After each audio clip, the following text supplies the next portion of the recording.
Sri Lankan style தக்கடி. குறிப்பாக கம்பள ஸ்டைலில் எப்படி தக்கடி செய்கிறேன்னு பார்ப்போம். இதுக்கு நான் அரிசி மாவு, இதுக்கு நீங்கள் பேக்கெட்டில் வர அரிசி மாவு எடுத்துக்கொண்டீங்கண்டா ஓகே.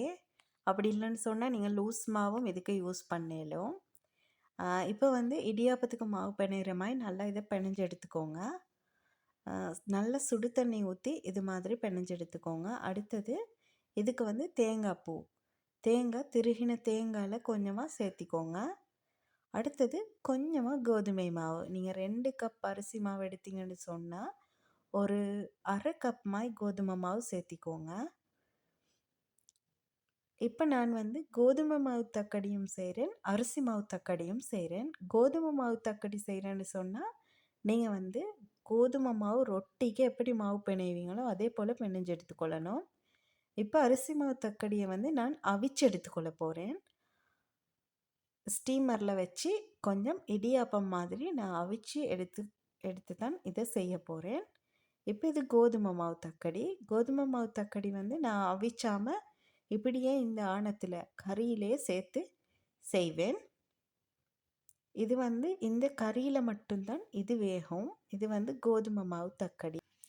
அரிசி மாவு தக்கடியை வேக வைக்கிறதுக்கு நான் கோதுமை மாவு தக்கடியை கறியில் பரட்டி செட் பண்ணிட்டேன். இப்போ இந்த அரிசி மாவு தக்கடியை நாங்கள் ஸ்டீமரில் அடுக்கி எடுத்துக்கொள்வோம். இது மாதிரி நல்லா அவிச்சு எடுத்துக்கோங்க. ஒரு 10 இல்லாட்டி 15 நிமிஷம் இதை அவிச்சு எடுத்துக்கொண்டீங்கன்னா ஓகே. இந்த டைமில் எங்களோட பிள்ளைகளோட நிலைமையை கொஞ்சம் பாருங்கள்.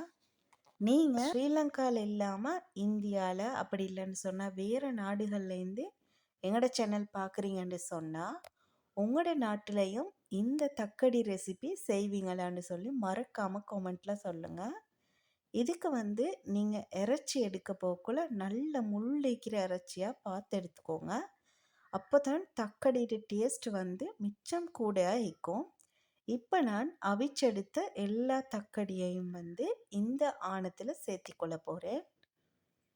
இந்த ரெசிபி என் ஹஸ்பண்டுக்கு மிச்சமே பிடிச்ச ஒரு ரெசிபி. ஏன்னு சொன்னால் இது நல்லாவே உரப்பாய்க்கிறனால தான் அவருக்கு மிச்சமே பிடிக்கும்.